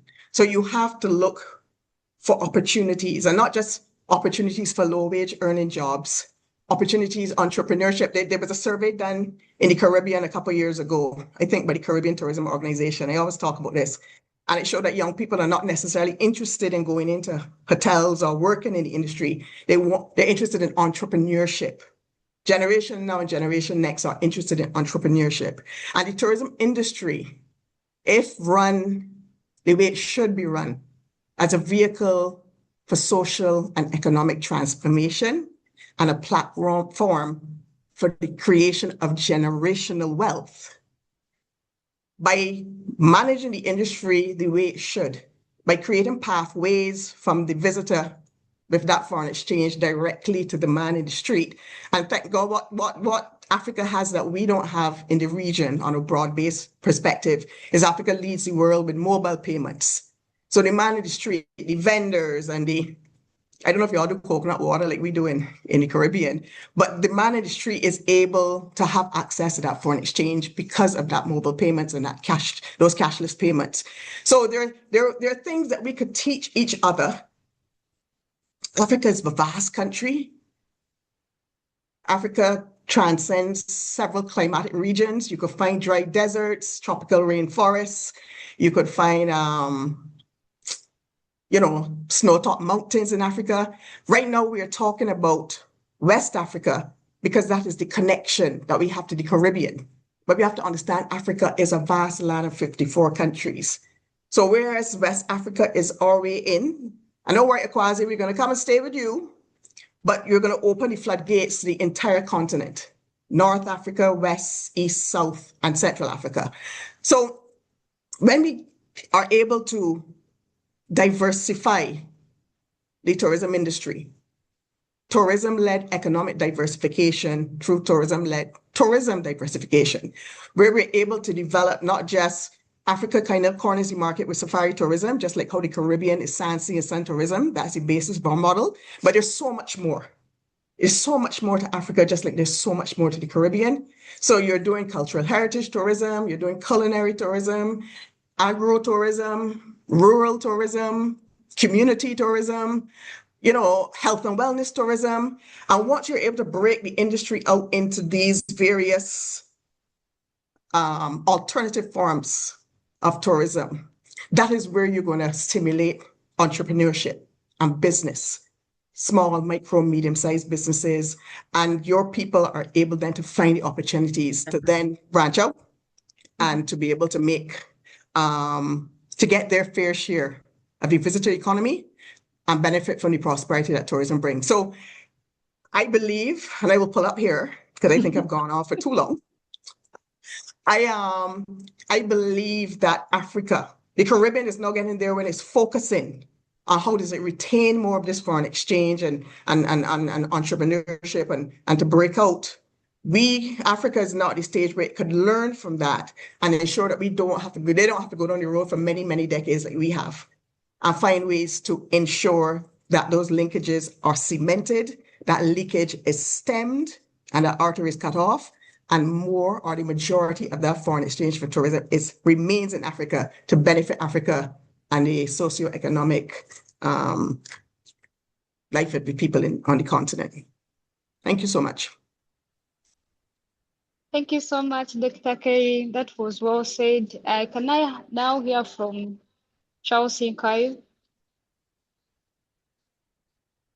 Thank you very much, Ms. Abatisi.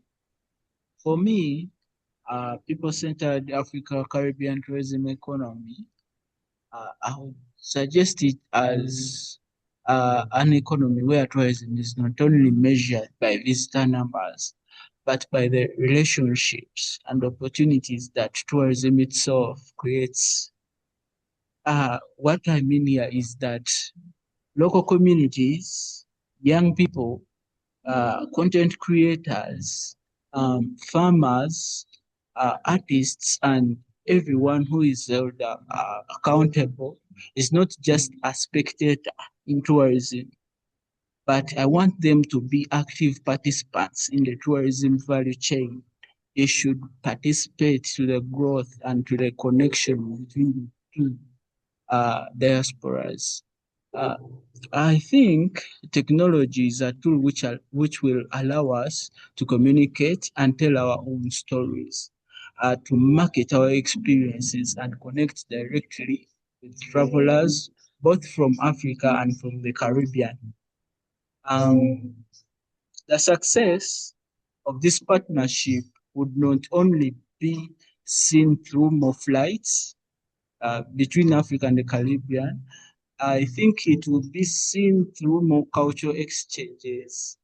That's music, dance, drama, food, through more youth collaborations. If I, a youth in Kaivichos, maybe I connect with other youth from the Caribbean, that could boost that economy, stronger businesses together, and more people discovering that they are connecting with people who share parts of their story.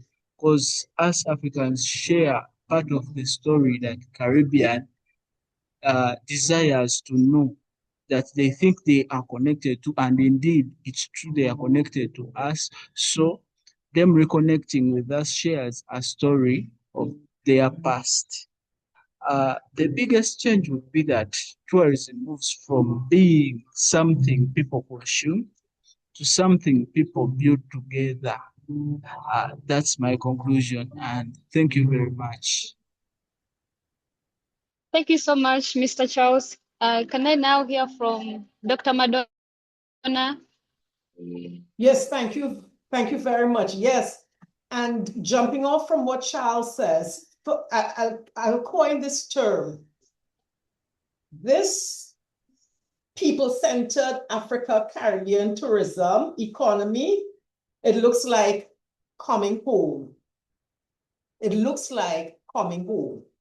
So it begins with that media ecosystem that Charles identified, from the sensitization content on TikTok and Instagram, the short stories and the long form stories on online radio, on YouTube. So you're paving the way with sustained media engagement.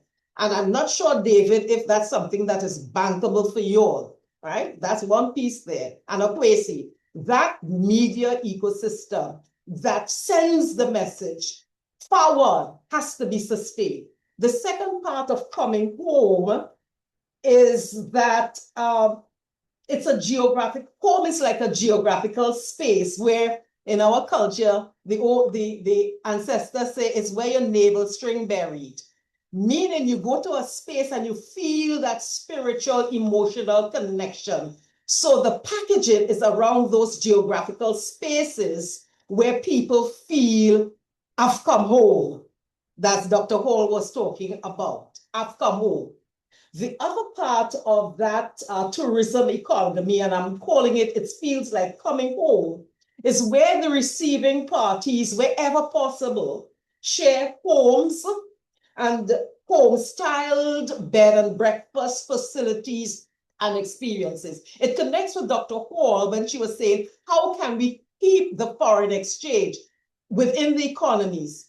We keep the foreign exchange. One way is where there are homes where people may have a room or two to open up to visitors, small bed and breakfast facilities, so that family and friends take them around also. So they get money from accommodation and from small familial community experiences. Even in our churches, families, they've connected. And even now there's a conference going on in our church, a men's conference. The speaker is from South Africa. And there are opportunities for the men to connect around business and wealth and so on. And the final thing, what this looks like, I'm saying it looks like coming home. Coming home is, for me, a space, an experience where the soul grows, the soul heals, the soul blooms. And in its broadest sense, that blooming is wealth. That blooming is relationship. That blooming is shared experiences, right? So it's that new economy, tourism economy, is like coming home. I'll pause.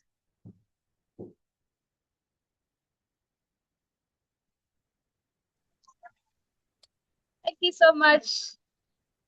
Thank you so much, Dr. Madonna. We are this time moving for the question and answers in the audience. If you have been watching today and you have a question or a thought for our panel, please raise your hand or drop your questions in the chat. Thank you so much. I think we forgot Mr. David. So we will allow him to answer and then go to the audience. Great. Thank you, Dr. Vicky. Yes, I think the coming home is quite poignant in this sense, because I had the opportunity of visiting Kenya, Nairobi, Kenya, 4 weeks ago, to receive an award from the African Union. And I've heard the stories about how, Caribbean people feel when they arrive on an African country. And You know, I felt the exact same thing. You know, landing at that airport, being surrounded by all these busy Kenyans doing their thrift, it was very, very heartwarming. And then what I realized is that there's a lot of thrift happening in Kenya, as is expected across the entire continent. But one of the things I want to focus on is the fact that there is tremendous opportunity, tremendous, between Africa and the Caribbean, not necessarily in the traditional business sense, but also in tourism. Tourism is one of those mechanisms where people get to show off themselves, how good they are at doing certain things within craft and culture. And what I've realized since I've been working with Afrexim Bank and the African Union is that there is so much cross-pollination, if you will, in terms of the attributes you get from African traders and Caribbean traders, that you can hardly, in some cases, tell the difference between, you know, what's being offered on either side. I'm glad that Dr. Hall mentioned the whole thing about the mobile money and the importance of understanding how important it is that you can make purchases without having to worry about fiat money and that sort of thing. That is incredible. What I also want to say is that trade missions are important. We have a trade mission going to Barbados in September, and that is intended to get people from the continent to access the Caribbean through Barbados as a means of sharing that culture through trade and investment. It's important to also understand that the PPP, the public-private partnership initiatives, is crucial to pushing economic development between Africa and the Caribbean. Caribbeans are very, very interested in having entrepreneurial relationships with government, but they just don't have the mechanism to do it. And that's part of my role now as the Caribbean representative of the African Union PPP and Stakeholder Forum. So it's quite important that we ensure that entrepreneurs throughout the region understand that this facility exists for them, and to help the governments to make that connection with Caribbean entrepreneurs so that they can benefit from how Africa has been rolling out their PPP program. I'm conscious that we're limited for time, so I think I'll stop there in terms of my contribution in that regard.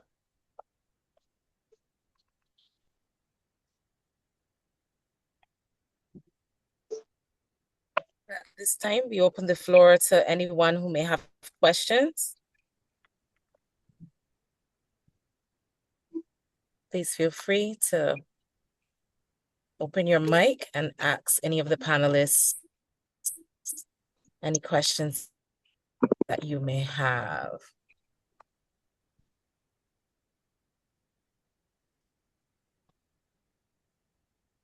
Or you may place them in the chat.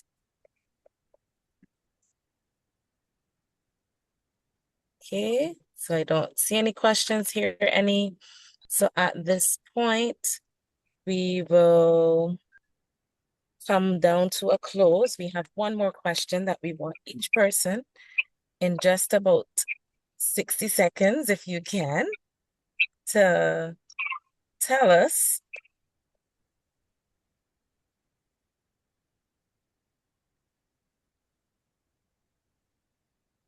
one concrete action, something that African and the Caribbean can take in the next 12 months to bring this partnership one real step closer. Just 60 seconds for everyone, just one quick action, and then we close.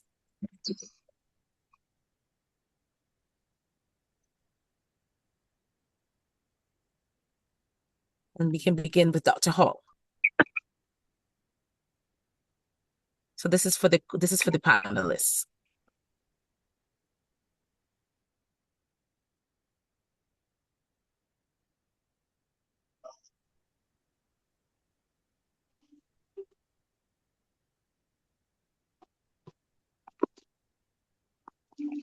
Did you hear me?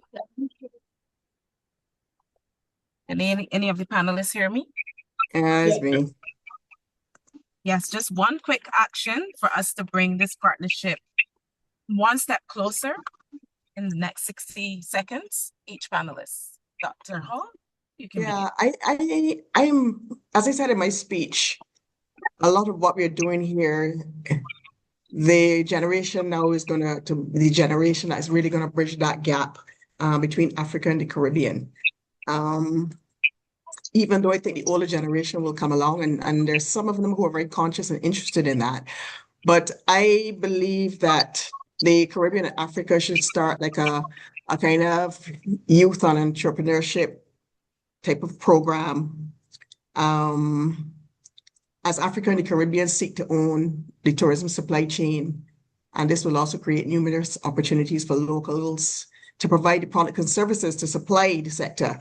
So, as I said just now, and I believe this because we have not achieved this in the Caribbean, and I hope there's still scope for that, but Africa, the ultimate goal here is to create generational wealth for your people, with tourism being the vehicle to bring this into reality. Now, we've spent generations talking about shared history. We must now invest in our shared future. So we need to bring together young entrepreneurs, students, tourism professionals, innovators, creatives, and researchers. I saw something in the paper yesterday that warmed my heart. The Pan-African office in Barbados in the Ministry of Culture held a session a couple of days ago on heritage preservation with the youth of Africa and the youth of Barbados, bringing them together to discuss their role in the preservation of heritage, tangible and intangible heritage, and the cultural patrimony, educating them on the importance and what they will need to do together to ensure that they preserve their culture. And I thought that that was amazing because, as I said, the government of Barbados is quite unwavering in its commitment to ensure that this gap is bridged. So initiatives such as that, but ones that actually create business opportunities. So we need to bring together the youth, let them bring relationships. It started already, but we need to continue that. Businesses, networks, and partnerships. Because if this movement is going to succeed, it cannot depend solely on just governments and institutions alone. It must ultimately be owned by the next generation. Now, I truly believe that this is what needs to be done. So I think that is something in the next year, I believe Africa and Caribbean could focus on. Just one of the things. I believe it can be focused on that area that will get real results in the short to medium term.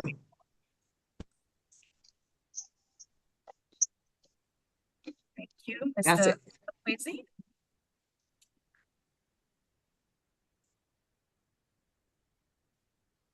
Thank you very much.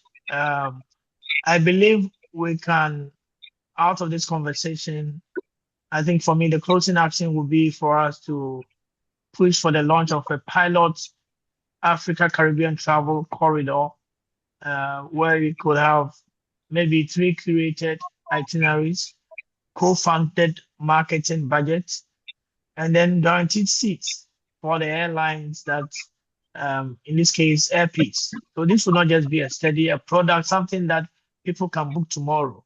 And I think Africa Guide, David's organization, mine, AFCHAT, we can work together to convene the first working session for this. And so let's make that call on Monday. Say, look, let's get together. Let's find a way to launch a pilot Africa-Caribbean travel corridor.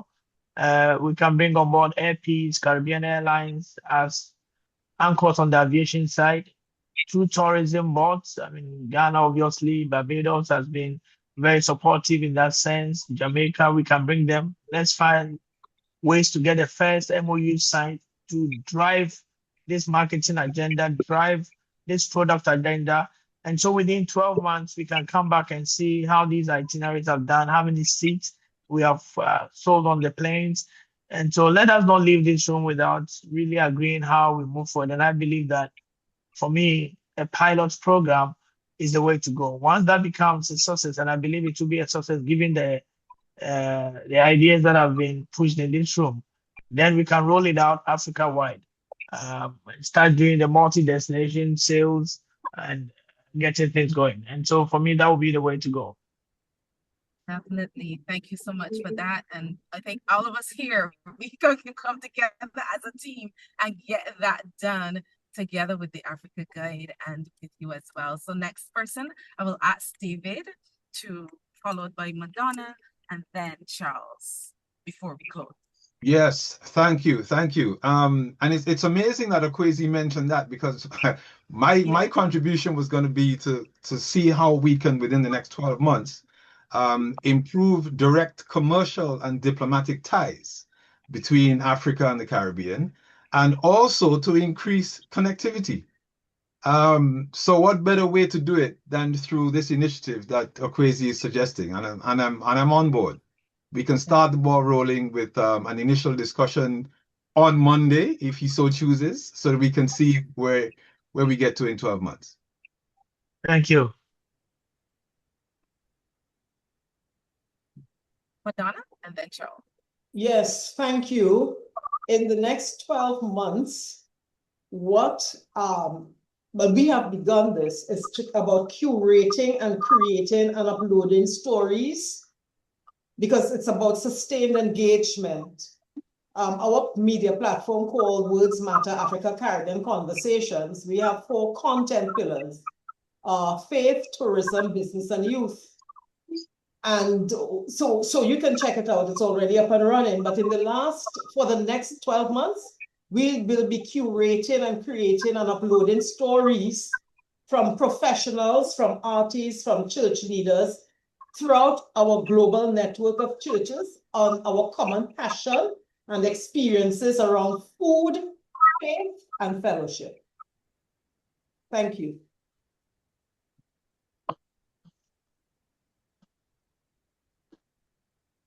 Thank you, Charles. I think Madonna's finished. No, I think so. My one concrete call to action would be to create an African Caribbean youth tourism storytelling exchange program that brings together young creators from both regions to collaborate and tell shared stories. I believe this would be more authentic. A reason why I'm suggesting this is that because before we move to millions of travelers, we need to connect millions of minds. Travel decisions will begin, most especially, begin long before someone buys a ticket.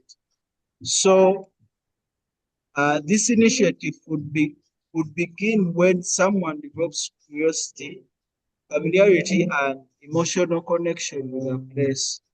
So through this exchange, I believe young creators can visit each other's destinations and then document those authentic experiences, then highlight the communities and show the similarities between the Caribbean and the African culture and the uniqueness they also have from other cultures.